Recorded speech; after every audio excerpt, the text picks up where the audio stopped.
তখন আমাদের ভগবানের কথা মনে পড়ে। আর যখন সুখে থাকি, আনন্দে থাকি, একটি বারের জন্য আমার ভগবানের কথা মনে পড়ে না। ও মায়েরা, একবার অনুভব করে দেখুন, যার জন্য এত সুন্দর পৃথিবীতে এসেছি, আমরা যার জন্য এত সুন্দর ধরাধামে এসেছি, দিনান্তে তার নাম আমরা গাওয়ার সময় পাই না। হরিবল হরিবল। সংসারে কেবল আমার আমার করতে করতে সময় চলে যাচ্ছে, ভগবানের কথা মনে পড়ে না।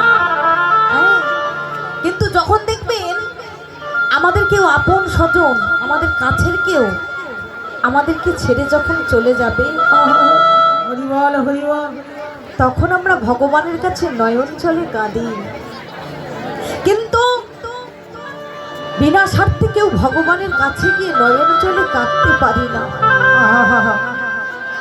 আমাদের ছেলের কিছু হলে, মেয়ের কিছু হলে, স্বামীর কিছু হলে আমাদের তখন দু ফোঁটা কেন, হাজার হাজার ফোঁটা ফেলে নয়ন জলে কাঁদে। হরিবল হরিবল। কিন্তু গোবিন্দ চরণে কোনো ভক্ত গিয়ে কাঁদতে পারে? কি করে কাঁদবে বাবা? সেই ভগবানের প্রতি ভক্তি প্রেম না হলে কি করে পাবে? হরিবল হরিবল।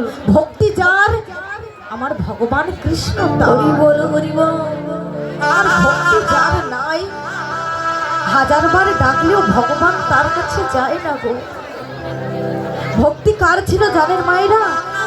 ও মায়েরা, একটু অনুভব করবেন, মন দেবেন কীর্তনে, তবেই কীর্তনের রসটা বুঝতে পারবেন। যদি আপনাদের মতো গল্প করে যান, কীর্তনে কিছুই বুঝতে পারবেন না।